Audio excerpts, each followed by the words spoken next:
cadastro individual identifica as características sociodemográficas, problemas e condições de saúde dos usuários no território das equipes de atenção básica.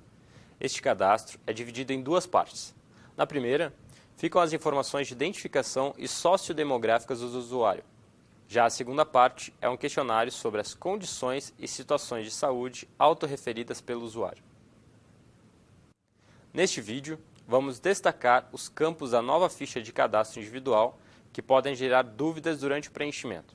Informações completas sobre o preenchimento de todos os campos encontram-se no manual do ESUS Coleta Simplificada, disponível no site do Departamento de Atenção Básica.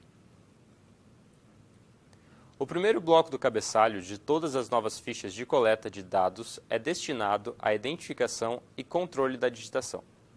Os campos digitado por, data e conferido são para controle da digitação dos campos no sistema. Já o campo folha pode ser utilizado pelo profissional que realizou o cadastro para organização e registro do seu processo de trabalho.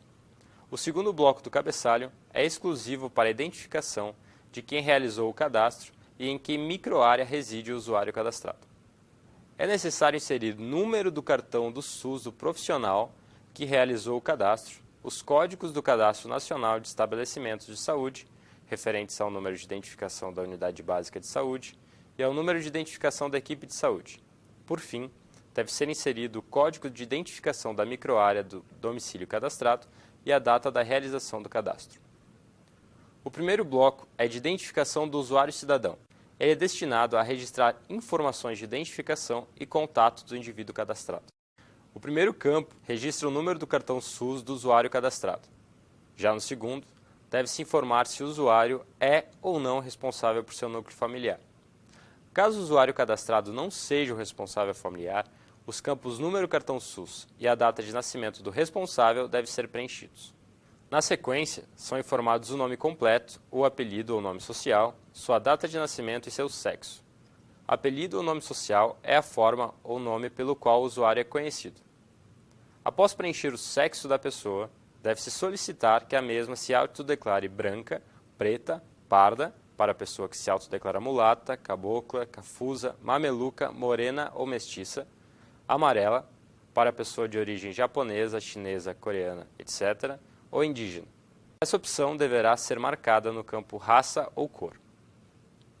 O campo de número de identificação social deve ser preenchido com o número usado pelo Ministério de Desenvolvimento Social e Combate à Fome para identificar os titulares do programa Bolsa Família ou com o número de identificação nos fundos do Programa de Integração Social, o PIS, e do Programa de Formação do Patrimônio do Servidor Público, o PASEP. A seguir, é descrito o nome completo da mãe do usuário, a nacionalidade do usuário, sendo brasileira a pessoa nascida no Brasil, naturalizado a pessoa nascida em país estrangeiro e naturalizada como brasileira de forma legal e estrangeira, caso a pessoa tenha nascido e sido registrada fora do território brasileiro, e que ainda não seja naturalizado brasileiro e nem possua documentos de registro e identificação autênticos do Brasil. Os últimos campos desse bloco são o país de nascimento, o telefone celular, município de nascimento e o e-mail. O próximo bloco contempla as informações sociodemográficas do usuário. O primeiro campo encontrado é o de situação conjugal, seguido da ocupação. Esta informação deve conter a principal ocupação do usuário cadastrado e estar de acordo com a classificação brasileira de ocupações. Na sequência, é assinalado se o usuário frequenta escola ou creche, informando em seguida qual é o curso mais elevado que este frequenta ou frequentou. Em seguida, é preenchida a situação no mercado de trabalho. Investiga-se a inserção da pessoa no mercado de trabalho, podendo ser empregador, situação em que a pessoa trabalha explorando seu próprio empreendimento com pelo menos um empregado, assalariado com carteira de trabalho, quando a pessoa trabalha com carteira assinada para um empregador. Assalariado sem carteira de trabalho, caso em que a pessoa trabalha sem carteira assinada para o empregador, considerando também, neste quesito, a pessoa que presta serviço militar obrigatório. Autônomos com previdência social, situação em que a pessoa contribui com a previdência social e trabalha explorando seu próprio empreendimento, sozinha ou com sócio, sem ter empregado, ainda que contando com a ajuda de trabalhador não remunerado, como, por exemplo, taxistas e camelôs. Também se encontram nesta categoria os trabalhadores eventuais, ou seja, aquelas pessoas que prestam serviço em caráter esporádico. Autônomos sem providência social. Caso dos trabalhadores eventuais e dos que exploram seu próprio empreendimento sem contribuir com a previdência social. Desempregado. Situação em que a pessoa se encontra desempregada, sem nenhuma fonte de renda ou recebendo seguro-desemprego e à procura de trabalho. Não trabalha, quando pessoa que não procura trabalho. Outra. Pessoa que não se enquadra em nenhuma das situações de trabalho referidas anteriormente. Caso a pessoa tenha até 9 anos, deve-se preencher o campo seguinte, informando quem é responsável por permanecer com a criança enquanto os pais se ausentam, podendo ser adulto responsável. Neste caso, a criança fica sob a supervisão de um adulto, ou seja, um indivíduo que tenha 21 anos completos ou mais. Outra criança. Situação em que a criança permanece com outras crianças com até 12 anos. Adolescente. Quando a criança fica sob a supervisão de um adolescente, ou seja, um indivíduo que possua entre 12 e 20 anos. Sozinho. Neste caso, a criança permanece sozinha por conta e risco próprios. Creche. Quando a criança vai para uma creche ou instituição que a supervisiona e atenda às suas necessidades básicas. Outro. Caso a criança permaneça sob circunstância diferente das mencionadas. Na sequência, o usuário deverá informar se frequenta curandeiro ou benzedeiro, se participa de grupo comunitário, se possui plano de saúde privado e se é membro de povo ou comunidade tradicional. Caso a resposta da última pergunta seja afirmativa, deverá ser descrito qual é o povo ou comunidade tradicional que o usuário pertence. O campo seguinte possibilita o registro da orientação sexual e é facultativo. Caso o usuário opte por informar a sua orientação sexual, deve-se marcar a opção, podendo ser heterossexual, gay, lésbica, bissexual, travesti, transexual ou outra que não se enquadre nestas opções. Em seguida, é informada a presença ou não de alguma deficiência, podendo ser marcada mais de uma opção. O bloco seguinte, intitulado Situação de Rua, deve ser preenchido no caso do usuário estar em situação de rua. Devem ser informados o tempo em que ele se encontra nessa situação, se o usuário é acompanhado por alguma instituição, se recebe algum benefício e se possui alguma referência familiar.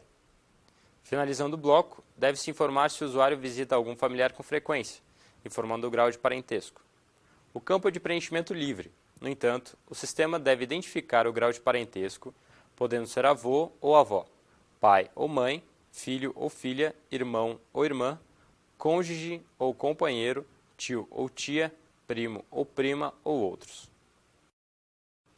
O bloco seguinte é um questionário autorreferido de condições e situações de saúde, onde o usuário começa por informar se é gestante ou não, e em caso de resposta afirmativa, indicar qual é a maternidade de referência indicada pelo município para a realização do parto. Na sequência, o usuário deve informar sua percepção em relação ao seu próprio peso, podendo ser abaixo do peso, peso adequado ou acima do peso. A seguir, é assinalado se o usuário é fumante, é dependente ou abusa de álcool, é dependente ou abusa de outras drogas, tem hipertensão arterial, diabetes, se já teve AVC ou derrame, se já teve infarto ou se tem doença cardíaca ou do coração. Nesta última, marcando qual a doença cardíaca, podendo ser assinalada mais de uma das seguintes opções: insuficiência cardíaca, outro ou não sabe.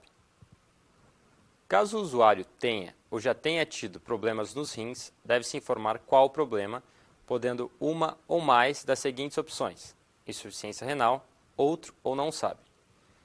Se a pessoa possui alguma doença respiratória, deve-se indicar uma ou mais opções, entre asma, DPOC, enfisema, outro ou não sabe. O usuário deve informar também se tem hanseníase, se tem tuberculose, se tem ou teve câncer, se teve alguma internação nos últimos 12 meses, preenchendo o campo com a causa ou causas da internação.